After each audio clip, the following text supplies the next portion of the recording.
Hello student, तो अभी हम लोग सॉल्व करेंगे एम करीम के chapter motion in a plane के क्वेश्चन नंबर 20 से। और स्टूडेंट इस चैप्टर के रेस्ट क्वेश्चन के सॉल्यूशन के लिंक आपको नीचे डिस्क्रिप्शन बॉक्स में मिल जाएंगे या फिर आप प्लेलिस्ट में भी जाकर देख सकते हैं। साथ ही साथ स्टूडेंट्स, बहुत सारे स्टूडेंट्स के कमेंट्स आते हैं कि सर किसी पार्टिकुलर वीडियो पे आपका किसी पार्टिकुलर टॉपिक पे वीडियो नहीं मिल रहा है, तो किसी भी वीडियो को सर्च करने के लिए बेहतर है कि आप प्लेलिस्ट में वहाँ पे जाकर देख सकते हैं। आपको जो भी एक कैटेगरी के हैं सारे वीडियो को प्लेलिस्ट एक जगह बना दिए गए हैं, या फिर आपको जो भी टॉपिक पे वीडियो खोजना है जैसे क्रॉस प्रोडक्ट पे, तो cross product of two vectors और उसके बाद चैनल का नाम द पाठशाला राहुल कुमार लिखिए, आपको सारे वीडियो बहुत ही इजीली अवेलेबल हो जाएंगे। तो चलिए शुरू करते हैं आज की क्लास को। और अगर आप चैनल पर नए हैं तो प्लीज चैनल को सब्सक्राइब कर ले, बेल आइकन को प्रेस कर ले, सो दैट कि जब भी कोई न्यू वीडियो अपलोड किया जाए आपको उसका नोटिफिकेशन तुरंत मिल सके। Question number 20, a bullet is fired horizontally at an object P from B। ध्यान दीजिएगा, कोई ऑब्जेक्ट P है, क्वेश्चन में कह रहा है कि एक बुलेट को हम फायर करते हैं। सपोज कीजिए कोई आदमी है, उसके हाथ में बंदूक है, ठीक है। इस तरह से वो बुलेट को क्या करता है, फायर करता है एक ऑब्जेक्ट की तरफ। यहाँ पे कोई ऑब्जेक्ट है, किसी पॉइंट P पर यहाँ पर एक ऑब्जेक्ट है, इस ऑब्जेक्ट की तरफ बुलेट को फायर किया। क्वेश्चन आगे कह रहा है the object P starts falling the moment the bullet is fire. और जैसे ही बुलेट को फायर किया गया उसी समय ये जो ऑब्जेक्ट यहाँ पर था ये फॉल करना शुरू करता है, मतलब ड्रॉप करना, इसको नीचे छोड़ दिया गया। अब ये भी नीचे की ओर ये ड्रॉप कर रहा है, ये नीचे की ओर ऐसे ड्रॉप कर रहा है, मतलब नीचे की ओर आना शुरू हो गया, इधर से बुलेट भी चल गया सेम टाइम में, ठीक है। तो हम लोगों से कह रहा है proof that the bullet will hit the object, ठीक है। कह रहा है कि भाई बुलेट जो है ये ऑब्जेक्ट को हिट करेगा, ये हम लोगों को प्रूफ कीजिए। देखिए, तो प्राइमा फेसी पहली बार तो ऐसा लगता है कि भाई बुलेट तो ये नीचे की ओर चला आया, सॉरी ऑब्जेक्ट तो ये नीचे की ओर चला गया, ये बुलेट तो सीधे ऐसे चला जाएगा, तो नहीं, बुलेट सीधे वैसे नहीं जाएगा। बुलेट क्या है ना, ये in fact this is the case of horizontal projectile motion, कि आप जब किसी ऑब्जेक्ट को हॉरिजॉन्टल डायरेक्शन में प्रोजेक्ट कर देते हैं, हॉरिजॉन्टल डायरेक्शन में प्रोजेक्ट कर देते हैं, ठीक है, तो इसको वापस नीचे आने में देखिए कितना टाइम लगता है, √2h/g जो भी है। ये देखिए, ये सारा फॉर्मूला पहले इसके जस्ट पहले वाले वीडियो में हम डिटेल आपको बता दिए थे थोड़ा ब्रीफ में, ठीक है ना। तो ये डिफरेंट फॉर्मूले जो यूज होंगे, क्लियर है अभी के क्लास में। तो क्या होगा इनफैक्ट, अब इस बुलेट पर देखिए, इस बुलेट पर ये क्या है ना कि भाई हॉरिजॉन्टल डायरेक्शन में इसका सर्टेन वेलोसिटी है, जो कि अचानक तो तुरंत तो जीरो नहीं होगा। मान लिया अगर एक्सेलरेशन होगा भी तो भी जीरो होता, लेकिन ये हॉरिजॉन्टल डायरेक्शन में इसका वेलोसिटी तो रहेगा ही, फिक्स रहेगा, क्योंकि इस डायरेक्शन में कोई एक्सेलरेशन नहीं होता है। ये नीचे की ओर भी साथ साथ आना शुरू होगा, क्योंकि जैसे ही ये बंदूक से निकला बुलेट, अब इस पर जी acceleration due to gravity G जो है नीचे की ओर लगना शुरू होगा, उसके चलते नीचे की ओर फोर्स लगेगा, उसके चलते ये नीचे की ओर भी आना शुरू होगा, और इसका साइमल्टेनियसली दोनों डायरेक्शन में मोशन हो जाएगा। हॉरिजॉन्टल डायरेक्शन में तो प्रोजेक्ट किए सर्टेन वेलोसिटी से, तो हॉरिजॉन्टल डायरेक्शन में मोशन है ही, जी के कारण इसका वर्टिकल डायरेक्शन में भी मोशन जनरेट हो जाएगा, जिसके चलते फाइनली ये क्या हो जाएगा, प्रोजेक्टाइल मोशन का केस हो जाएगा। मतलब ये कुछ इस तरह का पाथ फॉलो करेगा। अब ये सब बेसिक बात आप समझ रहे हैं, थोड़ी में डिटेल हम लोग देख चुके हैं। ये नीचे की ओर इस तरह से आना शुरू करेगा, ये नीचे की ओर आना यहाँ पे शुरू किया। सपोज कीजिए ये टी टाइम लगा, ये इधर से आया और इधर से टी टाइम में, तो देखते हैं हम लोग चेक करते हैं कि सेम टाइम में क्या ये जो वर्टिकल डिस्टेंस ट्रेवल किया। ध्यान दीजिएगा, अगर हम लोग बात करें, ठीक है ना, तो ये जो वर्टिकल डिस्टेंस ट्रेवल किया, ठीक है, और ये जो वर्टिकल डिस्टेंस ट्रेवल किया, अगर दोनों सेम हो जाता है, दोनों सेम हो जाएगा किसी पर्टिकुलर टाइम में, इसका मतलब पक्का बात है कि ये इसको हिट कर दिया, ये इसको हिट कर दिया। क्लियर है। अब ध्यान दीजिए, इसको कितना टाइम लगेगा भाई, मान लेते हैं ये हाइट जो है, चूंकि ये दोनों इनिशियली जो है सेम लेवल में था, सेम हॉरिजॉन्टल लेवल में था, ये हाइट जो है अगर हम इसको h हाइट मान ले, तो इसको यहाँ से यहाँ नीचे आने में कितना टाइम लगा, √2h/g। तो बुलेट के लिए हम अगर बात करें कि बुलेट जो है वर्टिकल डायरेक्शन में कितना डिस्टेंस ट्रेवल किया, तो ये ट्रेवल किया इसको टाइम लगा √2h/g, √2h/g टाइम लगा, ठीक है। अच्छा, इसको कितना आने में टाइम लगा, तो इसको ये जो नीचे यहाँ तक आने में जो टाइम लगा, उस टाइम को निकालने के लिए बहुत आसानी से आप मोशन अंडर ग्रेविटी का इक्वेशन को अप्लाई कर दीजिए ना। देखिए, इसका इनिशियल वेलोसिटी तो u0 था, ठीक है ना, तो h हाइट ट्रेवल करने में इसको कितना टाइम लगा होगा, हाफ जी, मान लेते हैं T time, small T time लगा, तो हाफ g(t²) टाइम लगा। तो यहाँ से आप देख सकते हैं इसको जो टाइम लगा ये कितना यहाँ से आ जाएगा, √2h/g। कहने का मतलब है कि ये जो वर्टिकल हाइट जो ट्रैवल किया, दोनों सेम हाइट ट्रैवल किया, दोनों सेम टाइम में ट्रैवल किया, इसको भी √2h/g टाइम लगा, बुलेट को भी यहाँ पे आने में, वर्टिकल डिस्टेंस ट्रैवल करने में, और इसको भी ये वर्टिकल डिस्टेंस ट्रैवल करने में √2h/g टाइम लगा। तो भाई सेम हाइट ट्रैवल कर रहा है और सेम टाइम में ट्रैवल कर रहा है, तो पक्का बात है ना कि ये दोनों एक दूसरे को, बुलेट जो है इसको हिट कर देगा। क्लियर है, तो ये हम लोगों को प्रूफ करना था। नेक्स्ट क्वेश्चन है question number 21 student, an aeroplane is flying horizontally at a height of 400 metre with velocity of 1000 metre पर second. Okay, a packet is dropped from it so as to reach a man standing on the ground, at what distance from the man should the packet be dropped. Okay, चलिए, बहुत ही popular question है ये student, और बाढ़ के समय में, flood के टाइम में ये सब कंसेप्ट यूज किया जाता है। अब सपोज कीजिए कि कहीं पे किसी पर्टिकुलर रीजन में फ्लड वाला सीन है, ठीक है ना, बाढ़ आया हुआ है, ठीक है ना, तो क्या करते हैं भाई, सेना के जवान जो होते हैं वो हेलीकॉप्टर से आते हैं और फूड का पैकेट ड्रॉप करते हैं, फूड का पैकेट ड्रॉप करते हैं। तो सिचुएशन क्या है, 400 मीटर के हाइट पर ग्राउंड से ये एरोप्लेन जो है वो फ्लाई कर रहा है विथ वेलोसिटी ऑफ 1000 मीटर पर सेकेंड। कितना वेलोसिटी से 1000 मीटर पर सेकेंड के वेलोसिटी से ये हॉरिजॉन्टली इस तरह से मूव कर रहा है। A packet is dropped from it so as to reach a man standing on the ground. अब एक पैकेट, मान लिया फूड पैकेट है, यहाँ पर कोई आदमी खड़ा है, ठीक है, अब इसको ये फूड का पैकेट देना है, तो बिल्कुल ऐसा नहीं होगा कि कन्फ्यूजन नहीं होना चाहिए कि जब एरोप्लेन जस्ट इसके हेड के ऊपर रहेगा तब फूड का पैकेट गिराएगा नीचे, फूड का पैकेट इसके जस्ट इसके हाथ में आ जाएगा, ऊपर से गिराएगा नहीं, क्योंकि वही कंसेप्ट है ना। आप जैसे ही फूड का पैकेट उस एरोप्लेन से जैसे ही छूटा, तो भाई जब एरोप्लेन का स्पीड हॉरिजॉन्टल डायरेक्शन में 1000 मीटर पर सेकेंड है, तो कहने का मतलब है कि फूड का जो पैकेट है उस एरोप्लेन में जितना भी सामान है सबका स्पीड जो है हॉरिजॉन्टल डायरेक्शन में 1000 मीटर पर सेकेंड है। क्लियर है, तो फुट जैसे ही छोड़ा गया, जिस समय छोड़ा गया, एट दैट मोमेंट उसका स्पीड हॉरिजॉन्टल डायरेक्शन में है 1000 मीटर पर सेकेंड, और छोड़े तो अब उसके बाद क्या होगा, वर्टिकल डायरेक्शन में भी इसका मोशन जनरेट हो जाएगा, क्रिएट हो जाएगा, जी एक्सेलरेशन ड्यू टू ग्रेविटी के कारण, समझ रहे हैं, ठीक है। फाइनली क्या होगा, फुट का पैकेट जो हो पैराबोलिक पाथ कवर करने लगा, मतलब ये प्रोजेक्टाइल मोशन का केस हो जाएगा, मतलब ये कुछ आगे जाके गिरेगा, क्योंकि उसका स्पीड है हॉरिजॉन्टल डायरेक्शन में 1000 मीटर पर सेकेंड, तो जस्ट इसके ऊपर से गिराएंगे तो फुट का पैकेट यहाँ नहीं गिरेगा, इसके ऊपर से अगर एरोप्लेन है यहाँ पे गिराएंगे तो आगे ऐसे बढ़ के गिरेगा। क्लियर, कहने का मतलब इससे थोड़ा सा पहले से गिराना पड़ेगा फूड का पैकेट, और तब तो इससे थोड़ा सा पहले गिराएंगे, मान लें यहाँ पे फूड का पैकेट, तो ऐसे फूड का पैकेट कुछ इस तरह का पाथ फॉलो करेगा। क्लियर है सिचुएशन।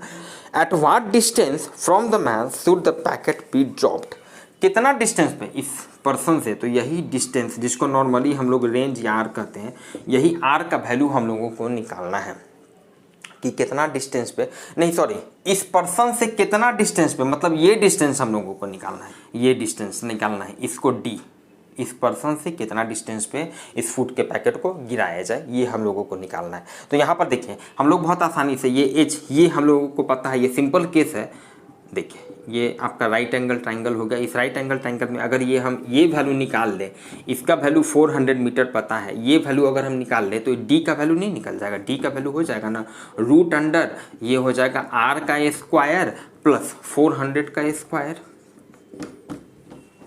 क्लियर बात है ना, निकल जाएगा, यही डिस्टेंस हम लोगों को निकालना है। अब देखिए आर का वैल्यू भी बहुत आसानी से आप निकाल सकते हैं। आर का वैल्यू क्या होता है, यहाँ से ये देखिए formula u into root under 2h/g, तो यहाँ से सबका वैल्यू आप पुट कर दीजिए। u का वैल्यू है 1000 मीटर पर second into root under 2h, h का वैल्यू कितना है 400 डिवाइडेड बाई g का वैल्यू आप मान लीजिए 10 रख दीजिए। तो यहाँ से देखिए ये यहाँ से आपका r का वैल्यू निकल गया, r का वैल्यू यहाँ से निकल गया, यहाँ पे r का वैल्यू पुट कर दीजिए और यहाँ से आपका d का वैल्यू निकल जाएगा। क्लियर है, और इनफैक्ट आपका सॉल्यूशन में दिया भी हुआ है तो आप देख सकते हैं, कोई बहुत ज़्यादा ये नहीं है। क्वेश्चन नंबर 22 में देखते हैं, a body of mass image projected at an angle of 40 degree from horizontal. Okay, 40 degree from horizontal पे हम किसी बॉडी को हम प्रोजेक्ट करते हैं, मतलब कुछ इस तरह का सीन है, ये 45 डिग्री पे हम इसको प्रोजेक्ट कर दिए हैं। Calculate the change in momentum from its departure and arrival position in a vertical direction, neglect air resistance. ध्यान दीजिएगा, वर्टिकल डायरेक्शन में कितना मोमेंटम में चेंज हुआ, इसका जो डिपार्चर और अराइवल पोजीशन में था। अब देखिए यहाँ पर एक कंसेप्ट जो यूज होगा, यू स्पीड से अगर आप किसी प्रोजेक्टाइल को प्रोजेक्ट करते हैं तो फिर ये जब डिपार्ट होगा, जब ग्राउंड पे पहुंचता है तो सेम स्पीड से ग्राउंड को स्ट्राइक करता है यू स्पीड से, पहला चीज़। दूसरा कि आपको हम पहले ही बताएं, सब थ्योरी में डिटेल देख चुके हैं कि हॉरिजॉन्टल डायरेक्शन में जो कंपोनेंट होता है वो हमेशा फिक्स रहता है। मतलब यहाँ पर हॉरिजॉन्टल डायरेक्शन में u cos 45 डिग्री, तो यहाँ भी इसका हॉरिजॉन्टल डायरेक्शन में ये u जो होगा ये होगा u cos 45 डिग्री। तो यहाँ पर ये वर्टिकल डायरेक्शन वाला जो कंपोनेंट हो गया ये इधर हो गया u sin 45 डिग्री, हाँ पक्का बात है। यहाँ भी वर्टिकल डायरेक्शन में जो कि ये नीचे की ओर होगा और ये भी सेम होना चाहिए, u साइन 45 डिग्री। अब सेम होगा कंपोनेंट तभी तो फिर सेम स्पीड आएगा। क्लियर है? तो ये बेसिक बात आपको पता होना चाहिए। तो अब मोमेंटम में हम चेंज देखते हैं वर्टिकल डायरेक्शन में। हम ध्यान दीजिए, वर्टिकल डायरेक्शन में मतलब इस यहाँ पर इनिशियली इसका वर्टिकल डायरेक्शन में क्या मोमेंटम है, फाइनली इसका वर्टिकल डायरेक्शन में क्या मोमेंटम हुआ, वही चेंज निकालना है। तो देखिए इनिशियल मोमेंटम हम लिख रहे हैं, इनिशियल मोमेंटम पी आई, ठीक है। Momentum is a vector quantity, तो वेक्टर के फॉर्म में यहाँ पर लिखना है। चूंकि चेंज निकालना है तो हमेशा आई जे के टर्म में लिखिए, ठीक है, यूनिट वेक्टर के टर्म में, तो आपको आसानी होगा, ठीक है। तो इनिशियल मोमेंटम इसका क्या हो जाएगा, m मास इनटू वेलोसिटी। तो वर्टिकल डायरेक्शन में इसका वेलोसिटी कितना है, u sine 45 degree j, u sine 45 degree, u sine 45 degree j, इसका डायरेक्शन वर्टिकल डायरेक्शन में पॉजिटिव वाई एक्सिस की तरफ हो गया तो प्लस j हो गया, ठीक है। यहाँ से इसका वैल्यू कितना हो गया, m u साइन 45 डिग्री का वैल्यू √2 और ये हो गया j। ये इनिशियल मोमेंटम हो गया वर्टिकल डायरेक्शन में। अब इसका फाइनल मोमेंटम देखते हैं student, final momentum vertical direction में। तो देखिए मास तो इसका m है, इसका फाइनल वेलोसिटी वर्टिकल डायरेक्शन में कितना है, u sine 45 degree minus j, चूंकि ये नेगेटिव वाई एक्सिस की तरफ है तो ये हो जाएगा u sine 45 degree minus j, sine 45 degree again √2, मतलब ये हो जाएगा minus mu by √2 j। Clear है? तो चेंज इन मोमेंटम निकालना है क्वेश्चन नंबर 22 में, calculate the change in momentum. तो ध्यान दीजिए जब भी चेंज की बात की जाए delta p, change in momentum, तो ये हमेशा होगा final momentum minus initial momentum. Clear है? ये हो जाएगा फाइनल मोमेंटम कितना हो जाएगा, minus mu by √2 j minus initial momentum कितना हो जाएगा, mu बाई √2 j। क्लियर हो जाएगा? तो ये दिस और दिस सेम चीज़ है, ऐड हो रहा है तो ये 2mu बाई √2 हो जाएगा, मतलब माइनस √2mu j। ध्यान दीजिएगा माइनस √2mu j, ये फाइनल आंसर हो गया आपका वेक्टर के टर्म में, लेकिन यहाँ पर आपका डायरेक्ट आंसर में √2mu दिया हुआ है, √2mu, तो ये इसका मैग्नीट्यूड लिख दिया गया है। कंफ्यूजन नहीं होना चाहिए और कंसेप्ट क्लियर होना चाहिए, सबसे इंपॉर्टेंट है कंसेप्ट शुड बी क्लियर। ये आपका मोमेंटम में चेंज निकला, ठीक है। देखिए इसको हम इतना लिख सकते हैं, √2mu माइनस j लिख सकते हैं, ये माइनस को इधर माइनस j के साथ लिख दिए। इसका मतलब हुआ कि जो change in momentum, change in momentum भी तो एक मोमेंटम हुआ, वेक्टर क्वांटिटी हुआ, तो चेंज इन मोमेंटम का डायरेक्शन किधर हो गया, minus j, negative Y axis की तरफ, और उसका मैग्नीट्यूड कितना हो गया, √2mu। This is your answer, √2mu। Clear है? मूव करते हैं नेक्स्ट क्वेश्चन, क्वेश्चन नंबर 23 की तरफ। स्टूडेंट क्वेश्चन नंबर 23 में कह रहा है a projectile is projected making an angle 60 degree with horizontal with a velocity of 147 metre पर सेकंड। चलिए एक प्रोजेक्टाइल को हम 60 डिग्री एंगल पर फेंक देते हैं, 60 डिग्री और 147 मीटर पर सेकेंड के स्पीड से 60 डिग्री एंगल पे फेंक देते हैं। कहने का मतलब है आपको क्या क्या दिया हुआ है स्टूडेंट, u का वैल्यू दिया हुआ है 147 मीटर पर सेकेंड, अल्फा का वैल्यू दिया हुआ है 60 डिग्री, ठीक है। तो क्वेश्चन आगे कह रहा है calculate the time after which it's inclination with horizontal will be 45 degree. जब इसका इंक्लाइनेशन जो है हॉरिजॉन्टल के साथ 45 डिग्री, मान लेते हैं कि कुछ टाइम के बाद ये यहाँ पर पहुँचा, उस समय इसका वेलोसिटी वेक्टर का डायरेक्शन टेंजेंट की तरफ होता है, तो ये जो हॉरिजॉन्टल के साथ है 45 डिग्री एंगल बना रहा है कितने टाइम के बाद। क्लियर है? मान लेते हैं इनिशियली ये t=0 पे यहाँ पे है और t=t टाइम के बाद, t=t मतलब t टाइम के बाद ये यहाँ से यहाँ पहुँच गया, जब इसका वेलोसिटी वेक्टर जो हॉरिजॉन्टल के साथ जो है ये 45 डिग्री एंगल बना रहा है, तो यही टाइम का वैल्यू निकालना है, कितने टाइम के बाद ऐसा सिचुएशन आया। तो देखिए डायरेक्ट हमारा ध्यान जाएगा यहाँ पर इस फॉर्मूला पे। देखिए tan theta = u sin alpha minus gt/u cos alpha. ध्यान दीजिए क्यों जाएगा, क्योंकि यहाँ पे आपको u का वैल्यू पता है 147, अल्फा का वैल्यू पता है, u अल्फा पता है, एक पार्टिकुलर एंगल थीटा का वैल्यू पता है 45 डिग्री, t का वैल्यू यहाँ से निकल जाएगा। क्लियर है? अब ध्यान दीजिए फॉर्मूला हमारे पास क्या है, tan theta = u sin alpha minus gt/u cos alpha. Clear है? यहाँ से कहने का मतलब है कि tan 45 डिग्री t टाइम के बाद एंगल कितना हो गया है 45 डिग्री, t टाइम के बाद एंगल थीटा हो गया है, मतलब 45 डिग्री हो गया है, तो वही t का वैल्यू निकालना है। u का वैल्यू है 147 sin 60 डिग्री माइनस g का value 10 t divided by u का value 147, this is cos 60 degree. ठीक, क्लियर है। यहाँ से देखिए tan 45 का वैल्यू 1 हो गया, मतलब ये इधर क्रॉस मल्टीप्लिकेशन, तो ये हो गया 147। cos 60 डिग्री का वैल्यू हाफ होता है, तो इधर हाफ हो गया। sin 60 का वैल्यू √3, तो 147 √3/2 माइनस 10t। अब यहाँ से बहुत ही क्लियर है भाई, इसको सॉल्व करेंगे तो बहुत आसानी से आपका t का वैल्यू निकल जाएगा, और t का वैल्यू स्टूडेंट कितना लगभग आ जाता है 5.49 second. This is your answer. Clear है स्टूडेंट। चलिए क्वेश्चन नंबर 24 स्टूडेंट देखते हैं। क्वेश्चन नंबर 24 में क्या कह रहा है, A projectile is projected at an angle of 15 degree from horizontal. Okay, its horizontal range is found to be this. What would be its range if it is projected at an angle of this from horizontal? मतलब आपको दो situation दिया गया है कि 15 degree पर जब हम प्रोजेक्ट करते हैं तब आपको रेंज दिया हुआ है, तो दूसरा पूछता है कि जब 45 डिग्री पर फेंकेंगे तब कितना रेंज होगा। मतलब आपका ध्यान जाना चाहिए कि ये जो क्वेश्चन है इसमें पार्टिकुलरली फोकस किया गया है एंगल ऑफ प्रोजेक्शन और रेंज पे, कि भाई इतना एंगल पे रेंज इतना है तो इतना एंगल पे रेंज कितना होगा। तो आपका ध्यान डायरेक्ट जाना चाहिए रेंज वाले फॉर्मूला पे, जो कि क्या होता है u² sin 2 alpha by g, u² sin 2 alpha by g. कहने का मतलब है कि यहाँ पर u और g तो कांस्टेंट है, u और g कांस्टेंट है। कहने का मतलब है यहाँ से कि r जो है वो प्रोपोर्शनल हो गया sin 2 अल्फा। अब देखिए इसको आप बेसिक तरीके से भी बना सकते हैं। R1 का वैल्यू इतना, R1 के लिए एक फॉर्मूला लिखिए, u² को रहने दीजिए, sin 2 अल्फा, अल्फा का वैल्यू 15 डिग्री शुरू में रखिए, बाद में 45 डिग्री, लाइक दिस। वैसे भी कर सकते हैं, इस तरीके से करना चाहिए, एक आदत बना लेना चाहिए कि भाई किसी जब दो पार्टिकुलर टर्म में दिया हुआ रिलेशन, तो इसका मतलब ये कांस्टेंट है तो ये इसके डायरेक्टली प्रोपोर्शनल होगा। इसका मतलब यहाँ से एक रिलेशन आ गया R1/R2 equals to sin 2 alpha 1 by sin 2 alpha 2। ठीक है ना, अल्फा 1 एंगल पे रेंज R1 है, अल्फा 2 एंगल पे रेंज R2 है। क्लियर है। अब यहाँ से देखिए, यहाँ से कहने का मतलब है कि शुरू में रेंज R1 कितना है, शुरू में रेंज R1 आपका दिया हुआ है 3.5 मीटर, 3.5 मीटर। बाद में रेंज R2 हम लोगों को निकालना है।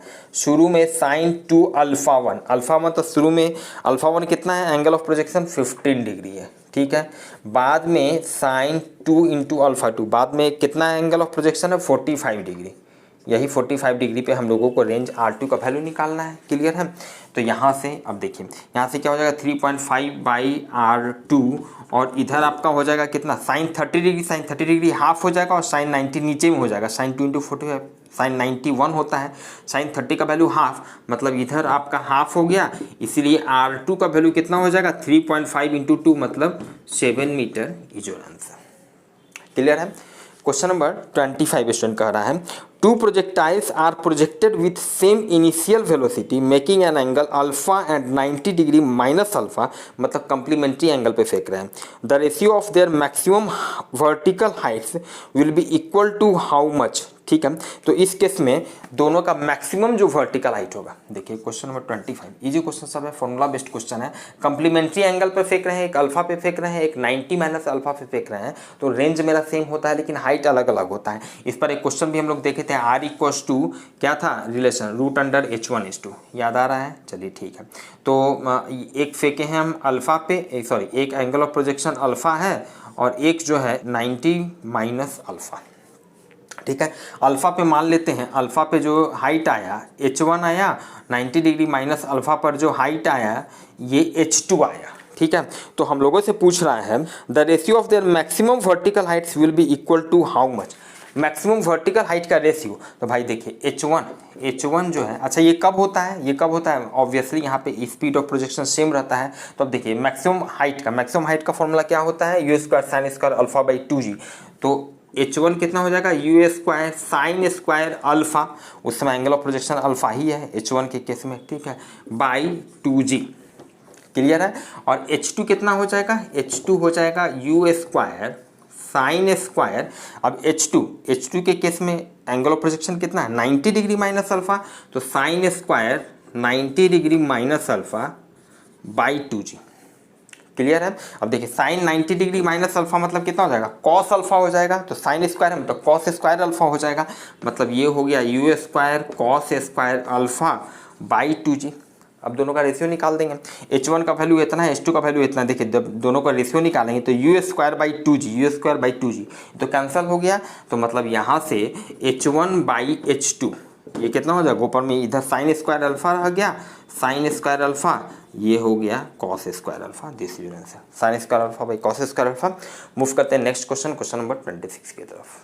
क्वेश्चन नंबर 26 में स्टूडेंट कह रहा है a projectile is projected into air if its range is 200 metres and its time of flight is 5 second. क्या क्या दिया हुआ है आपको, रेंज दिया हुआ है, रेंज कितना है 200 मीटर और टाइम ऑफ फ्लाइट कितना दिया हुआ है 5 सेकेंड, आपको टाइम ऑफ फ्लाइट दिया हुआ है। तो पूछ रहा है then calculate the angle of projection. Angle of projection मतलब अल्फा का वैल्यू हमसे पूछ रहा है स्टूडेंट, क्लियर है। आर दिया हुआ है, टी दिया हुआ है, अल्फा का वैल्यू निकालना है। आपका डायरेक्टली ध्यान जाएगा इस फॉर्मूला पे, क्लियर है। क्यों, क्योंकि इस फॉर्मूला में आप देखिए बाकी जो आपको पता है आर और टी दिया हुआ है, जी का वैल्यू पता है, तो डायरेक्टली यहाँ से मेरा अल्फा का वैल्यू निकल जाएगा। मतलब हमारे पास रिलेशन है tan alpha equals to G T square by 2r, G T square by 2r। ये यहाँ से सबका वैल्यू पुट कर दीजिए। जी का वैल्यू 10 हो गया, टी 5 सेकेंड है मतलब 5 का स्क्वायर मतलब 25 हो गया, 2 इंटू आर का वैल्यू 200 हो गया, 25 अठे 208 हो गया, ये 5/8 इतना, मतलब यहाँ से अल्फा कितना हो जाएगा tan इनवर्स 5/8 इतना एंगल ऑफ प्रोजेक्शन होगा, क्लियर है स्टूडेंट। अब यहाँ पे अगर आप डायरेक्टली ये फॉर्मूला यूज नहीं करते हैं तो फिर आपको दो फॉर्मूला यूज करना पड़ेगा। आप रेंज का अलग से फॉर्मूला यूज कीजिए, टाइम ऑफ फ्लाइट का अलग से यूज कीजिए, तो same result you will get, clear है। मूव करते हैं क्वेश्चन नंबर 27 की तरफ। An aeroplane is flying at a height of 1960 metre in a horizontal direction with a velocity of 100 metre पर second when it is vertically above an object M on the ground. Okay, question number 27 कुछ interesting लग रहा है, देखते हैं। कोई object M है, मान लिया ये ऑब्जेक्ट एम है और इसके वर्टिकली जस्ट इसके ऊपर से एक एरोप्लेन जो है वो फ्लाई कर रहा है। कितना हाइट पे, ये हाइट दिया हुआ है 1960 मीटर, ये हाइट दिया हुआ है with a velocity of 100 metre पर सेकेंड के स्पीड से ये फ्लाई कर रहा है वर्टिकली अबव, ठीक है, on the ground. It drops a bomb, उस समय क्या करता है, जस्ट इस सब्जेक्ट के ऊपर है तो ये बॉम्ब को क्या करता है, ड्रॉप कर देता है, छोड़ देता है। If the bomb reaches the ground at the point N, obviously पहले वाले आपको इस तरह का क्वेश्चन मिला था, तो बॉम्ब तो यहाँ तो नहीं गिरेगा ना, बॉम्ब ये कुछ आगे गिरेगा, कुछ इस तरह का पाथ फॉलो करेगा, रीजन आप समझ रहे हैं। और ये किसी पॉइंट एन पर ये ड्रॉप करता है, क्लियर है, चूंकि सर्टेन स्पीड है तो बॉल का भी हॉरिजॉन्टल डायरेक्शन में सर्टेन स्पीड है तो कुछ आगे जाके गिरेगा। चलिए ठीक है। If the bomb reaches the ground at the point N, then calculate the time taken by the bomb to reach the ground and also find the distance mn. इसको यहाँ से यहाँ तक आने में बॉम्ब को कितना टाइम लगा और साथ ही साथ ये एम का जो डिस्टेंस है ये हम लोगों को निकालना है। डायरेक्टली फॉर्मूला बेस्ड क्वेश्चन है, देखिए ना, हॉरिजॉन्टल प्रोजेक्टाइल का ये केस है। ये टाइम कितना लगा, तो इसको टाइम कितना लगेगा √2h/g, √2h कितना हाइट से गिराए हैं 1960, जी का वैल्यू है 9.8। ध्यान दीजिए 9.8 को 2 से मल्टीप्लाई करेंगे तो 19.6 आता है, ठीक है, 19.6, तो ये हो जाएगा 2 इंटू ये हो जाएगा 200 हो जाएगा, क्लियर है। 20 से मल्टीप्लाई करेंगे तो ये उतना है 20, तो 400 मतलब 20 सेकेंड, इसको 20 सेकेंड लगेगा ग्राउंड पे आने में, समझ रहे हैं। और एम एन के बीच का डिस्टेंस, एम और एन के बीच का डिस्टेंस, मतलब ये आपको रेंज निकालना है। ये क्या होगा, जितना स्पीड से फेंके इनटू ये टाइम, ठीक है, मतलब कितना स्पीड से ये जा रहा था हॉरिजॉन्टल डायरेक्शन में 100 मीटर पर सेकेंड के स्पीड से और 20 सेकेंड लगा, मतलब रेंज कितना हो गया 2000 मीटर। क्वेश्चन नंबर 28 में कह रहा है student a projectile is projected, question number 28, with an initial velocity of 6i + 8j। देखिए इनिशियली जो यू स्पीड से जो हम लोग दिखाते हैं उसको वेलोसिटी है, वेक्टर का टर्म में लिख रहा है। ये कितना वेलोसिटी से हम लोग फेंके हैं 6i + 8j, इतना वेलोसिटी से फेंके हैं। Then calculate its horizontal range, इसका हॉरिजॉन्टल रेंज निकालना है। ध्यान दीजिए, पहले तो सोचेंगे भाई हॉरिजॉन्टल रेंज का फॉर्मूला क्या होता है, u² sin 2α/g, ये होता है, ठीक है। चलिए इतना सोच लिए कि हम लोगों को निकालना है u² sin 2α/g का वैल्यू निकालना है। कैसे सोचेंगे, दिस इज इंपॉर्टेंट भाई। तो यहाँ पर तो ना इसका मैग्नीट्यूड, अच्छा u जो है वो मैग्नीट्यूड है, तो चलिए मैग्नीट्यूड हम लोग देखिए दो तरीके हैं। एक तो मैग्नीट्यूड आप निकाल लीजिए √अंडर, इसका मैग्नीट्यूड निकालने के √अंडर i का कोफिशिएंट स्क्वायर प्लस j का कोफिशिएंट का स्क्वायर, तो वहाँ से आप मैग्नीट्यूड निकालिएगा। फिर tan अल्फा करके आप एंगल भी निकाल सकते हैं, कोई दिक्कत नहीं। एक तो वो तरीका हो गया, वो लेंदी मेथड हो गया, समझ रहे हैं हम क्या कर रहे हैं। पहला मेथड हो गया कि आप u का मैग्नीट्यूड निकाले, कितना होगा 6 का स्क्वायर प्लस 8 का स्क्वायर, ठीक है। और यहाँ से tan अल्फा कितना हो जाएगा 8/6, टेन अल्फा का वैल्यू, तो साइन अल्फा निकाल लीजिए, कॉस अल्फा निकाल लीजिए, साइन 2 अल्फा का वैल्यू निकाल लीजिए। एक तो ये तरीका हो गया। दूसरा इसका मेथड क्या होगा, जो इजी मेथड होगा, देखिए u ये आपका वेक्टर के टर्म में दिया हुआ, इसका मतलब क्या हुआ, ये इनफैक्ट क्या है, u cos alpha i plus u sine alpha j। इसका ये किसी भी वेक्टर को हम लिख सकते हैं ना इस तरह से, i और j के टर्म में। कहने का मतलब है u कॉस अल्फा का वैल्यू 6 दिया हुआ है और u साइन अल्फा का वैल्यू 8 दिया हुआ है। क्लियर है? कहने का मतलब है इसीलिए u कॉस अल्फा ये कितना है 6 है और u साइन अल्फा ये कितना है 8 है। ठीक है, अब देखते जाइए। देखिए अब हम लोग को रेंज का वैल्यू निकालना है, u square sine 2 alpha by g. Sine 2 alpha का फॉर्मूला क्या होता है, 2 sine alpha into cos alpha. मतलब ये हो गया, मतलब इसको चलिए एक लाइन और हम लोग लिख देते हैं, 2 sine alpha into cos alpha by g. अब देखिए इसको हम लोग ऐसा लिख सकते हैं, ये जो ऊपर में है 2 को तो इधर निकाल दीजिए, ये जो 2 है यू स्क्वायर है तो यू साइन अल्फा एक बार लिख देते हैं, एक बार यू कॉस अल्फा लिख देते हैं, u sine alpha into u cos alpha divided by g. ऐसा करने से बेनिफिट ये हुआ कि डायरेक्टली आपको पता है यू साइन अल्फा का भी वैल्यू 8, यू कॉस अल्फा का भी वैल्यू 6, डायरेक्टली कीजिए कोई दिक्कत नहीं। यहाँ तो आपको square root tan alpha sine alpha cos alpha सारा का वैल्यू निकालते चले जाइए, दिक्कत हो जाता। तो यहाँ पे देखिए 2 into sine you sine alpha का वैल्यू कितना है 8, यू कॉस अल्फा का वैल्यू 6 डिवाइडेड बाई 10 ही ले लेते हैं, तो ये कितना हो जाएगा, ये हो जाएगा आपका इसको सॉल्व कीजिएगा तो ये हो जाएगा फाइनली आपका हो जाएगा 96 डिवाइडेड बाई 10, मतलब ये हो जाएगा 9.6 मीटर। देखते हैं question number 29। In the above question calculate maximum height and time of flight. Maximum height और टाइम ऑफ फ्लाइट निकालना है। अब देखिए मैक्सिमम हाइट का फॉर्मूला क्या होता है, u square sine square alpha by 2g। तो you square sine square alpha को लिख सकते हैं यू साइन अल्फा का स्क्वायर और डिवाइडेड बाई 2g लिख सकते हैं ना, यू साइन अल्फा का होल स्क्वायर इसको कर देते हैं। यू साइन अल्फा का वैल्यू हम लोगों को पता है 8, तो दिस इज 88 64 हो गया, 2 इंटू 10 हो गया, दिस इज 32 बाई 10 हो गया, दिस इज 3.2 मीटर। क्लियर है, मैक्सिमम हाइट निकल गया। Time of flight, time of flight क्या होता है formula 2u sine alpha by g, तो 2u साइन अल्फा बाई जी ये हो गया 2 इंटू यू साइन अल्फा का वैल्यू। देखिए you cos alpha u sine alpha इस तरह से जब हम लोग लिख लिए तो देखिए सारा चीज़ का वैल्यू बहुत आसानी से दिखते चले जा रहे हैं। ठीक है ना, तो यू साइन अल्फा का वैल्यू 8 है, तो this is 8 divided by 10, this is 1.6 second is your final answer.